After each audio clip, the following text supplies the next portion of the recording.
যদি কখনো দেখেন যে ফেসবুকে আপনার নিউজ ফিডে কোনো অ্যাডাল্ট বা খারাপ বা কোনো আপত্তিকর ফটো ভিডিও আসতেছে, তাহলে জাস্ট আপনাকে দুইটা সেটিংস করতে হবে। তাহলে নেক্সট টাইম থেকে আর কখনোই আপনার ফেসবুকে নিউজ ফিডে অ্যাডাল্ট বা আপত্তিকর ফটো বা ভিডিও আসবে না। তো এই দুইটা সেটিংস কীভাবে করবেন চলুন আমি সেই প্রসেসটা দেখে দিচ্ছি। তার আগে পেজটি ফলো করুন এবং ভিডিওটি টাইমলাইনে শেয়ার করে রাখুন, অনেক কাজে লাগবে। তো ফার্স্টে আপনার ফেসবুক ওপেন করবেন। ফেসবুক ওপেন করার পরে ফেসবুকের নিউজ ফিডে যদি এরকম কোনো আপত্তিকর ফটো বা ভিডিও চলে আসে, তাহলে আপনাকে প্রথমে যে কাজটা করতে হবে, আপনাকে আগে চেক করে দেখতে হবে ওই পেজ বা ওই গ্রুপে আপনি ফলো করে রাখছেন কিনা। এর জন্য পেজটা ওপেন করবেন।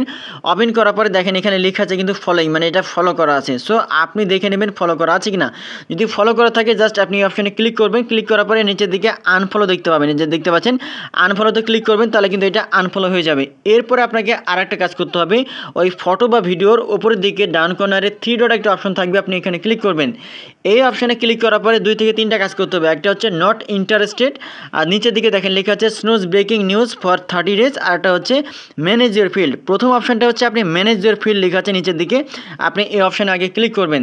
এই অপশানে ক্লিক করার পরে সরাসরি আপনাকে যে সেটিংসের একটা অপশানে চলে যাবে, এখান থেকে সেন্সিটিভ কন্টেন্ট লেখা আছে, আপনি এই অপশানে ক্লিক করবেন। এই অপশানে ক্লিক করার পরে এখান থেকে যদি ডিফল্ট করা থাকে, আপনি স্লো লেজ লেখা আছে অর্থাৎ শো লেজ লেখা আছে, আপনি এখানে ক্লিক করবেন। তারপর নিচের দিকে সেভ লেখা আছে, আপনি সেভে ক্লিক করবেন। সেভে ক্লিক করার পরে এখান থেকে ওকে লেখা আছে, আপনি ওকেতে ক্লিক করবেন। তারপর এখান থেকে ব্যাক করবেন।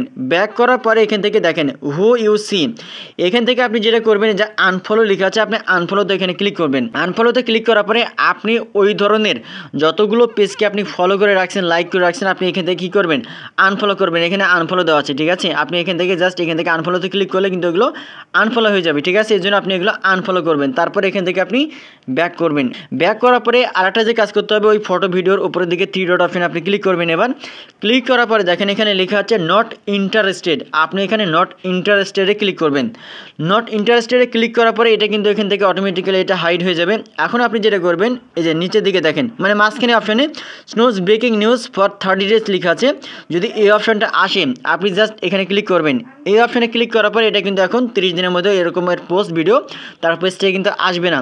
এরপর একটা কাজ করবেন, ওই ভিডিও বা ফটো যদি কোনো সেন্সিটিভ হয়ে থাকে বা আদার্স কোনো বিষয় থাকে বা স্প্যাম হয়ে থাকে, এগুলো আপনাকে সিলেক্ট করার অপশন থাকবে, আপনি জাস্ট এখান থেকে একটা সিলেক্ট করবেন। তো এখানে দেখতে পাচ্ছেন আমি যে মার্ক করে দেখাইছি, এই অপশনটা আমি সিলেক্ট করলাম। তারপরে সাবমিট লেখা আছে, সাবমিট আমি ক্লিক করলাম। এখন থেকে যেটা হবে, ওই ধরনের পোস্ট ভিডিও অর্থাৎ ওই পেজ থেকে আসবে না। আর দ্বিতীয় একটা অপশন হচ্ছে, যদি বাই চান্স কখনো আসে এরকম ফটো ভিডিও, তাহলে আপনাকে যে কাজটা করতে হবে, আপনাকে এটা ইগনোর করতে হবে। আপনি যখন ইগনোর করবেন তখন দেখবেন যে এগুলো কিন্তু আসবে না। আর একটা লাস্ট সেটিংস আপনাদের সাথে শেয়ার করবো, যেটা অলরেডি আমি শেয়ার করছি, তারপরেও শেয়ার করবো। সেটা হচ্ছে ওপরের দিকে দেখেন আপনার যে পেজের যে আপনার যে প্রোফাইলে যে অপশন রয়েছে ডান কর্নারে মেনু, আপনি এখানে ক্লিক করবেন। তারপরে নিচের দিকে আসবেন, আসার পরে সেটিংস অ্যান্ড প্রাইভেসিতে ক্লিক করবেন। তারপরে আবারও আপনি সেটিংসে ক্লিক করবেন। সেটিংসে ক্লিক করার পরে দেখেন এখানে কন্টেন্ট প্রেফারেন্স লেখা আছে, আপনি অপশানে ক্লিক করবেন। যদিও আপনাকে সরাসরি সেটিংসের মাধ্যমে এই অপশনটা আমি দেখালাম, এই যে দেখেন কন্টেন্ট প্রেফারেন্স সেন্সিটিভ কন্টেন্ট লেখা আছে, এখানে ক্লিক করবেন। ক্লিক করার পরে আবারও আপনি চেক করে দেখবেন যে এটা ডিফল্ট করা আছে কিনা। থাকলে এটা স্লোলেস করে রাখবেন, তাহলে কিন্তু আপনার ফেসবুকে নিউজ ফিডে এরকম আর কখনো আপত্তিকর ফটো ভিডিও আসবে না।